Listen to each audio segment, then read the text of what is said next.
Hey guys, check it out. You're watching Jonathan Clark on YouTube. Oh no.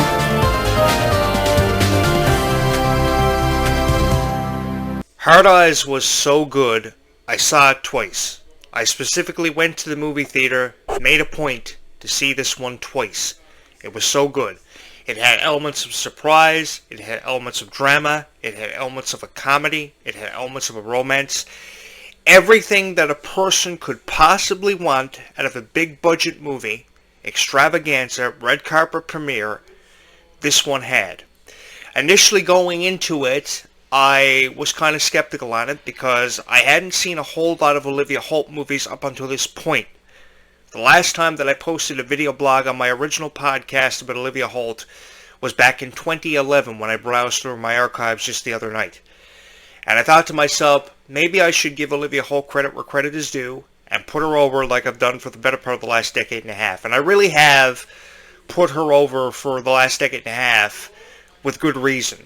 And, it was done because I really believed in her ability. She was a professional gymnast, a professional cheerleader, and she was just so fun to watch. I was a fan of Disney's I Didn't Do It. I was a fan of Disney's Kicking It. I was a fan of Disney XD, point blank. I first saw Disney XD when it premiered here in Canada on, I think it was June 1st, 2011, and then a couple of days after that, Disney premiered Kicking It, and you couldn't have had a premiere of Disney XD in Canada from Chorus Entertainment at a more appropriate time. This was when Olivia Holt had exploded because of I Didn't Do It. It was a series that ended long before its time, but just the connection that she's had with her fans on social media is absolutely unbelievable. So I just had to take myself up on the opportunity to see Hard Eyes, and I was blown away by it. It was only about a 90-minute movie, but for 90 minutes it just goes to show how much action and how much excitement you can pack into a 90-minute movie. You don't necessarily need these 2-hour-long movies, 2.5 hours long, with a detailed script that you're falling asleep through halfway through. I mean, you take Wicked, for instance. There were more people who went to see Wicked because of Ariana Grande, yes. The sole reason behind why I wanted to see Wicked was because I was a fan of Ariana Grande ever since her days on Nickelodeon's Victorious and Sam and Cat. You didn't go to see Wicked because of its script, because halfway through the movie you were falling asleep during it. And then you have this 90-minute movie that comes out a month later, 2.5 months later, from Olivia Holt that's just so explosive and receiving raving reviews. Everybody couldn't stop talking about it. There were people laughing in the movie theater. It wasn't a movie that had, every seat in the movie theater full, like Minecraft, but everybody was talking about it. And in 2011, when Olivia Holt premiered on Disney with shows like I Didn't Do It and Kicking It, everybody couldn't stop talking about her because of just how amazing of an actress she was. For me, I remember seeing Olivia Holt in stage productions for Annie, and that was when she was 3 years old. She was born on August 5th, 1997. I was a huge wrestling fan in 1997, and a lot of things happened in 1997. The death of Princess Diana, the Backstreet Boys had their second studio album, Backstreet's Back, on August 11th, 1997.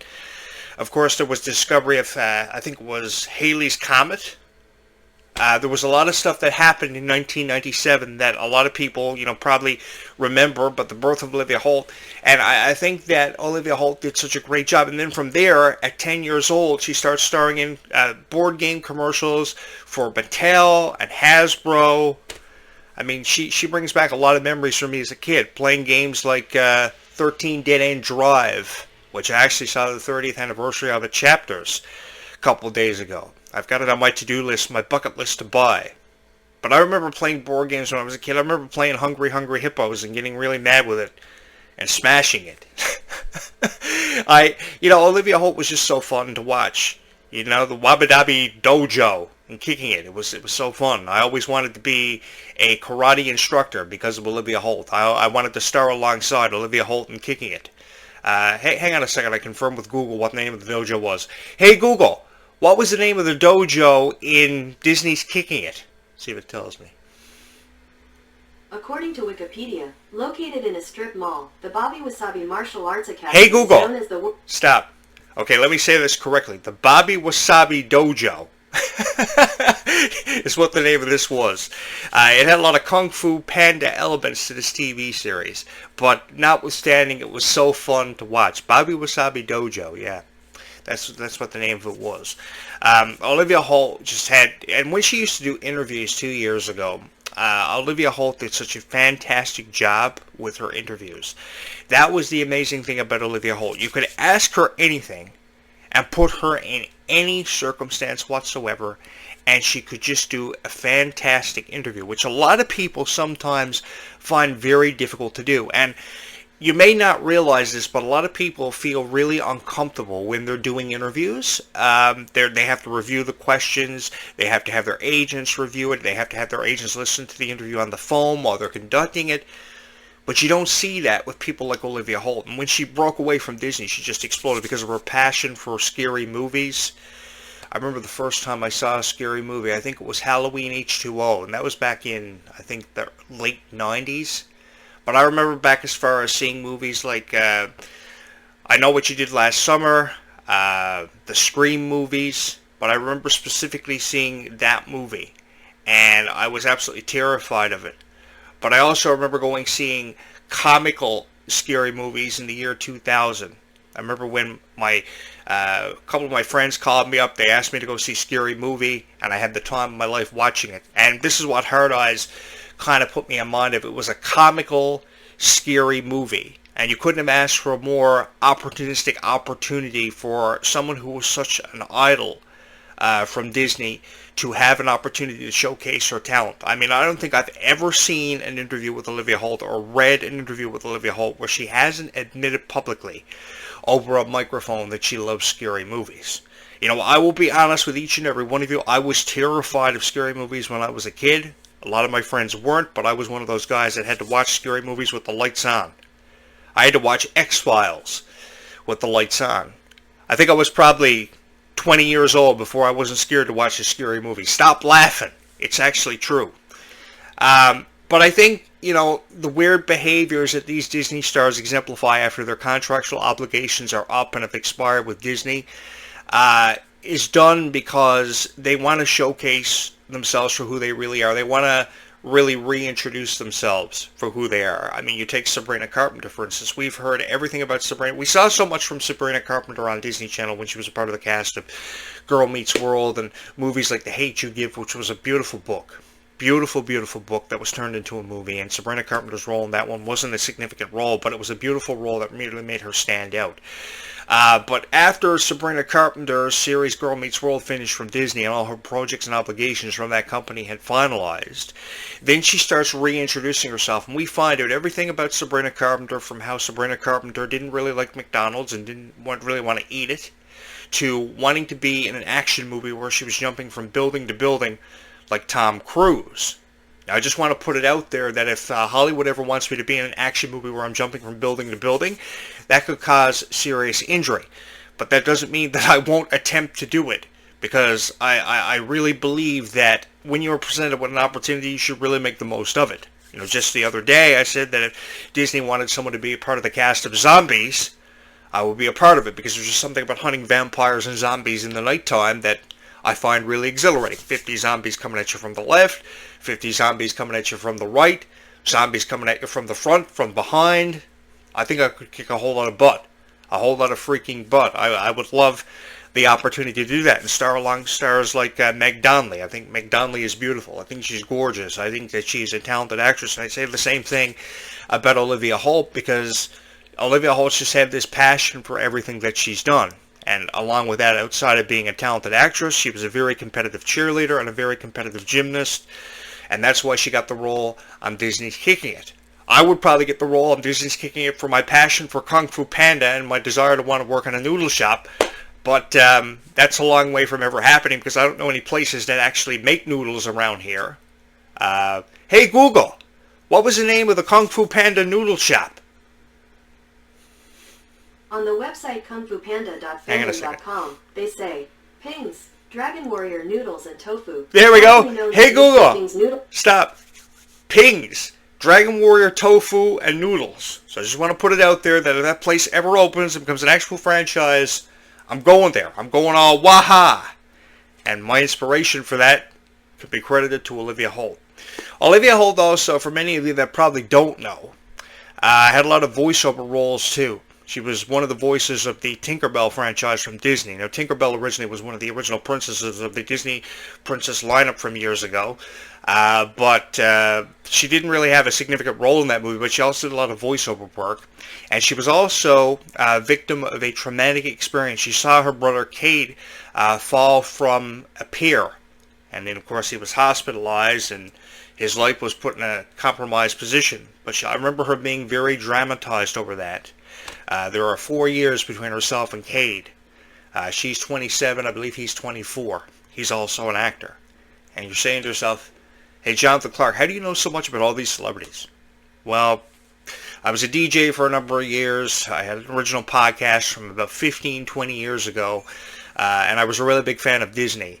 And when you're a DJ and you're a really big fan of Disney and you have a podcast for that long, you just know stuff and you do a lot of research. And I used to do a lot of reading in the nighttime because I used to spend a lot of time alone.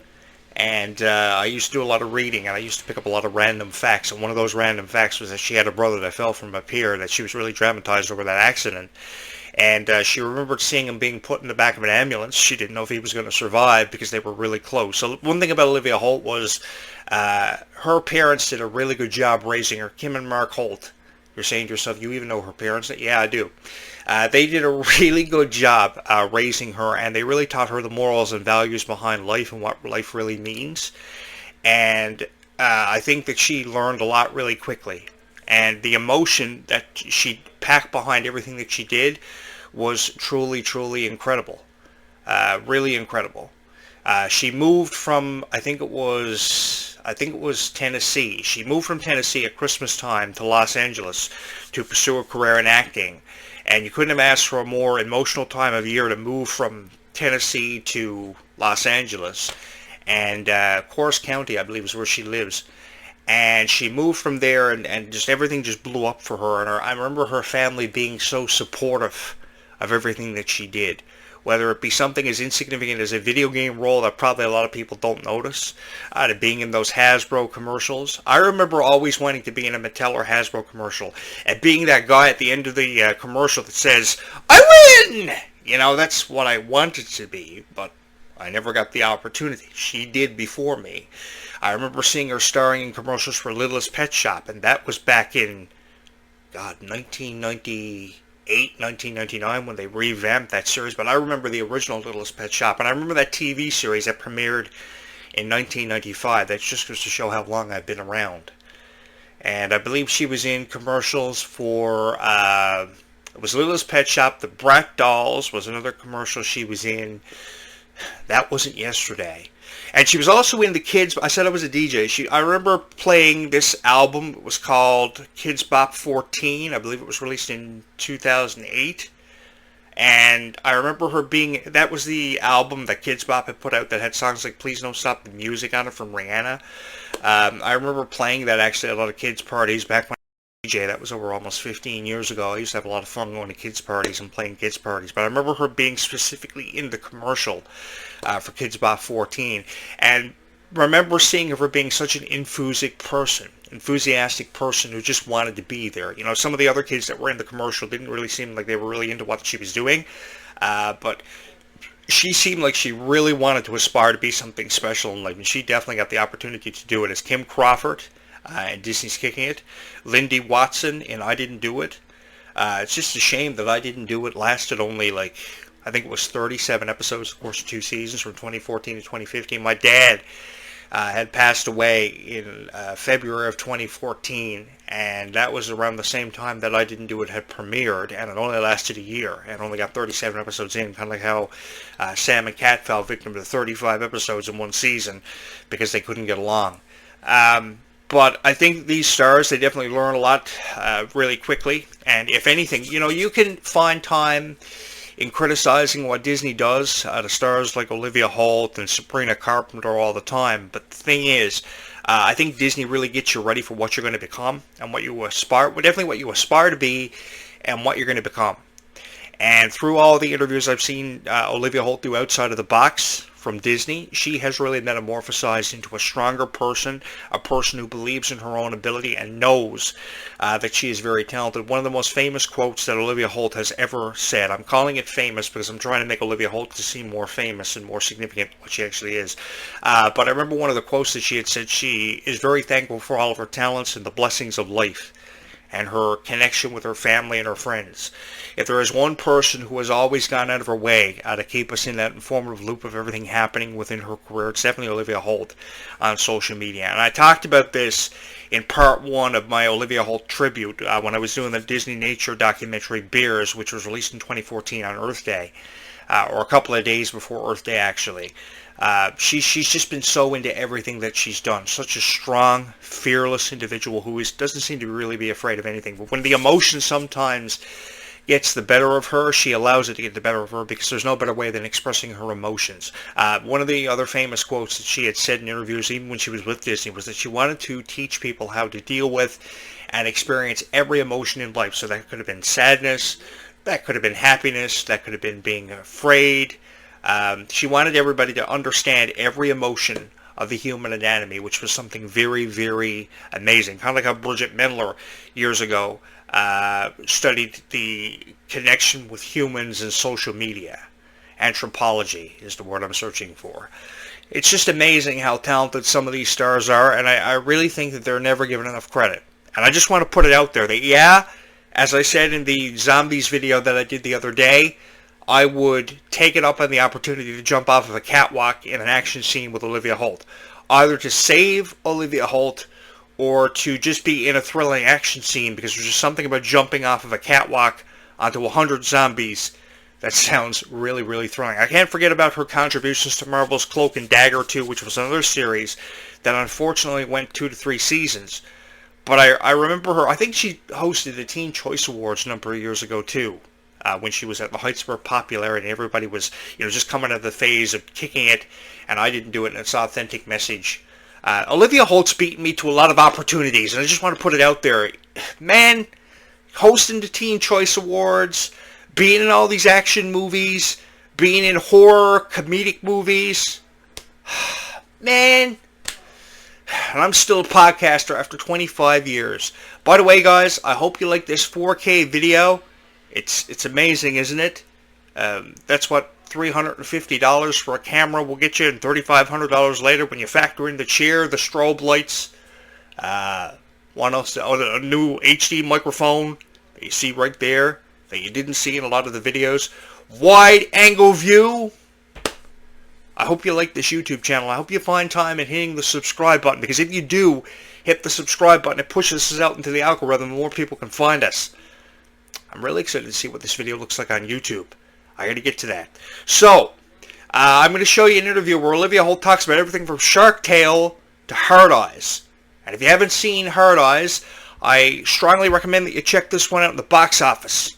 Or check it out on demand now, because it's out of the box office. It's too late for you to go to the box office.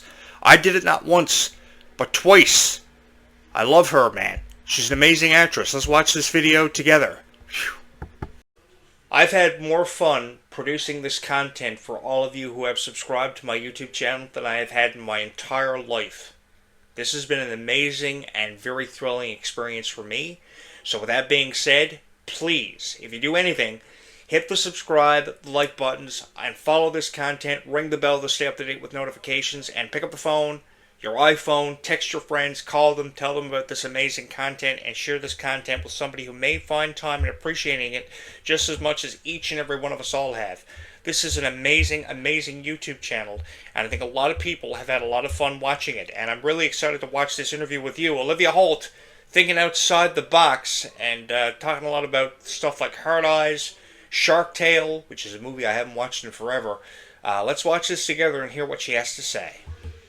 I heard through the grapevine you are a big Shark Tale fan. I am. Are you? This is so special. Thank you.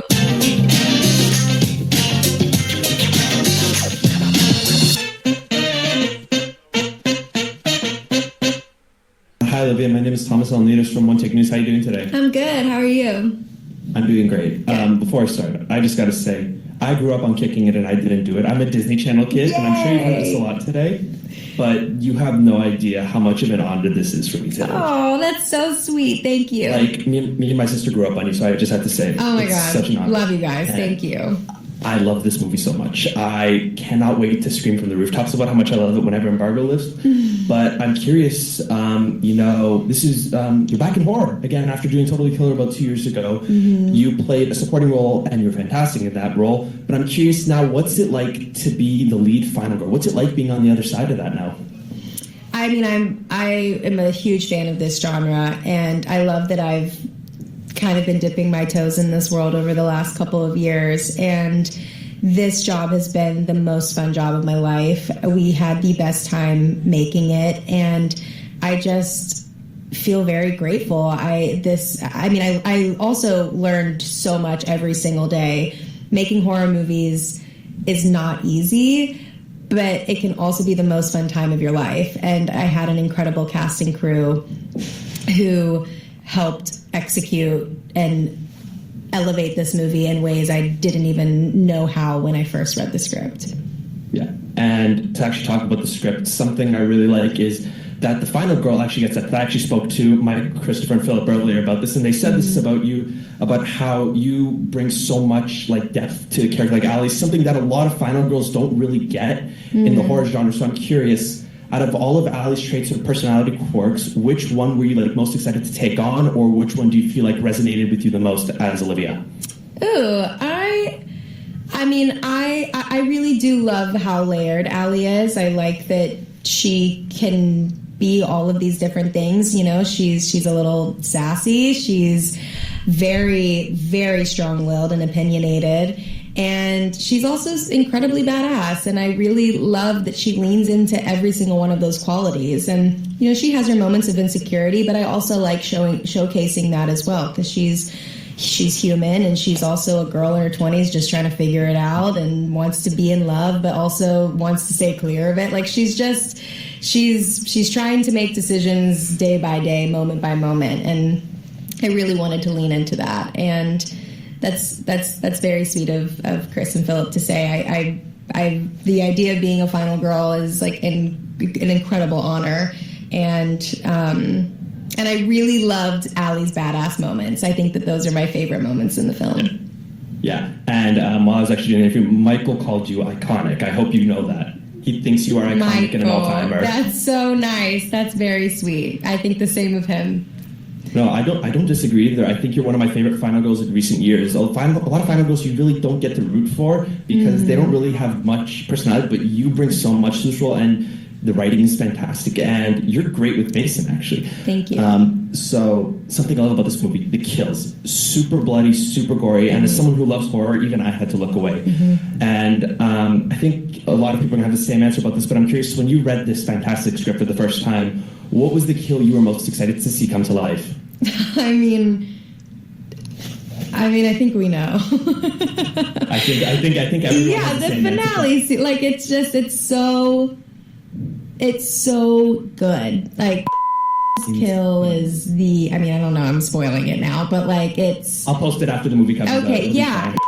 Kill has got to be one of the most iconic kills in I was going to say horror cinema history, but I think just probably cinema history. It's brilliant. And a lot like you said, like, I had to look away when I watched the final product too, just, with the effects and even like the sounds that they added in. But I was there watching it all happen, and even being there, I had a hard time watching it. It was brutal. It was brutal. Fantastic. Hard Eyes takes place around Valentine's Day. We know that. And something I love about this movie as well is the incredible soundtrack. There's some songs where I was just so happy to hear them. I'm curious for you, what are some of your favorite love songs that you would listen to around the Valentine's Day season? Oh, I'm a sucker for a love song. I've actually been really into some classic ones recently, and maybe more so when we were filming the movie. Josh Rubin, our director, actually introduced me to a lot of songs that I wasn't familiar with. he created an entire playlist, which I lived off of while making this movie. But I am obsessed with the song "I'll Be Seeing You" by Peggy Lee. I think it's such a special. Fantastic song. And we've seen it in so many beautiful romantic movies. But I'm a sucker for that song. And I mean, anything Barbra Streisand. I mean, John Mayer's got some good ones. I feel like I there's like, I don't know if I can pick one. There's like a whole. I mean, I love. Like you're preaching to the choir with Barbra Streisand here. I love her. I'm so happy to hear that. It's so good. The Hard Eyes Killer, like the character of that, it's a very unconventional idea because it's being marketed with the emoji, and it's basically emoji turned into a killer. Yeah. And they pulled it off fantastic. It's a very scary mask. Mm-hmm. Which emoji should be the next slasher killer? Oh no. Oh, I don't know. Maybe the salsa dancer gal. That would be fun, actually. I don't know, but like you don't expect it. Just a dancing girl who kills. I would love that. I think that'd be very cool, very interesting. Yeah. Cinematography could be cool for that movie, actually. Yeah, I'm thinking so too. Actually, I like Yeah. my answer now. I was unsure about it at first. I'm thinking the West Side Story remake. I'm thinking if you get that guy on there, you could do some really cool I'm so stuff. into it. So into it. And my last question before I go. I heard through the grapevine you are a big Shark Tale fan. I am. Are you? And I'm very curious, because I also love Shark Tale, Okay. but I'm curious, what makes it so special to you? I have a very vivid memory of going to see that movie in theaters, but I loved it. Obviously, it's one of my top faves. But I think that movie helped shape my sense of humor, and it's just such a fun movie. I also think the concept is so brilliant. I haven't seen a movie like it since, so I bow down to Shark Tale. I think it's so good. I think that's wonderful to hear. Look, they're giving me the rap. I just gotta say, you genuinely do not have any idea how much this means to me. I've been watching you since I was like 9 or 10 years old, so when I heard this was happening, I got so excited. My sister's upstairs right now. I'm gonna go tell her all about this after. Oh, go tell her hi for me. This was so special. Thank you. Yeah, thank you so much. I know you've had a long day. Thank you for fitting me into your schedule. I cannot wait for people to see this movie. Thank you so much No, again. thank you. Thank you. You're Thank so you. sweet. Thank you. Have a good one. Thank you. Bye. Bye, Olivia Holt. I think we all still love you, man. You're an amazing actress. Great interview. Offered a lot of insight on Hard Eyes, and this one comes highly recommended to me. If you're a fan of thrillers, suspense, horror movies, this one has it all. Believe you me, I saw it not once, but twice. And you can run all the way home with that and back again, because this one, really amazing. I've been wanting to talk about it for a long time, and appropriately enough and conveniently enough, the interview was just there. So if you haven't hit the subscribe button, you haven't rang the bell to stay up to date with notifications, you are missing out on a lot, so do it. This is an amazing YouTube channel. A lot of fun stuff. Yeah, I don't know about all you guys, but there's just something about a vegetarian shark having to come to terms with that that's just so amazing. October 1st, 2004, this movie was amazing. It blew up in the box office. I was there, like Olivia Holt, but my humor was not triggered by that. I actually had a friend that inspired me to just live life to the fullest and have a whole lot of fun. One day, I was feeling really down. We were playing video games, and he looks at me and he says, you have to embrace life, and you have to make every moment count. You have to squeeze it like a lemon to the last drop. He used different words describing it, but he inspired me just to have a whole lot of fun and to spread kindness, and I never ever forgot him, and I never ever forgot our friendship because of it. And this is why I'm a nerd, sitting behind a podcast microphone talking about cool stuff that you all like, and we share the same interests, which makes this YouTube opportunity for me and this new podcast that I have a tremendous opportunity. So smash that like button for me if you get a chance. And then in 2003, before that, on May 30th, Finding Nemo blows up in the box office, an aquatic adventure between a father and a son in search of his one last son that survived an attack by a shark. And then, of course, there's this shark who's in anger management class, and there's just something about being the voice of a shark attending anger management that I've always wanted to have the opportunity to do. I'm always being shafted by Hollywood. You have to let them know. But in all seriousness, guys, I saw this movie not once but twice. Hard Eyes is an amazing movie. I know I've had a consistent habit over the years, for those of you who have followed my podcast for at least the last, 20 years, of going and seeing movies that I really like more than once, especially if there's a girl who I've idolized in Disney as a teen idol, that I really, really have inspired by and inspired by and just trust in, and Olivia Holt is one of them. She is definitely someone, in terms of a 5-star scale perspective rating, that I would easily rate 5 out of 5 stars, and I'm not saying it because I was a fan of the Sabi Wabi Dojo and wanted to attend karate classes in a strip mall, but there's just something about Olivia Holt's acting ability that's just amazing. The Wasabi Dabi Dojo, either that or a noodle shop, and you're saying to yourself, hey, Jonathan Clark, man, you have a lot of aspirations in life. I actually do. That's why my studio here is full of posters of Sonic and Mickey Mouses that are 3 feet tall that I sleep with over my head every night, because that's where I draw inspiration from. And wanting to work in a noodle shop and running Olivia Holt scenes from serial killers. Guys, I know that there are Olivia Holt fans that are going to find this video, that are going to find time and appreciating it. And yes, I'm very serious about wanting to jump in an explosion through a window with Olivia Holt. I think that would be a whole lot of fun. Or jumping off a catwalk into thousands of zombies. Unbelievable. I saw this one not once but twice. You're going to like it. Amazing, amazing movie. The promotion was at an all-time high for this one. You couldn't have asked for a better cast and a better actress like Olivia Holt. I've been watching her since at least for the better part of the last decade. And this one comes highly recommended by me. So if you haven't watched it, you're missing out on an incredible opportunity. Bye, YouTube. We will do it again in a couple of days.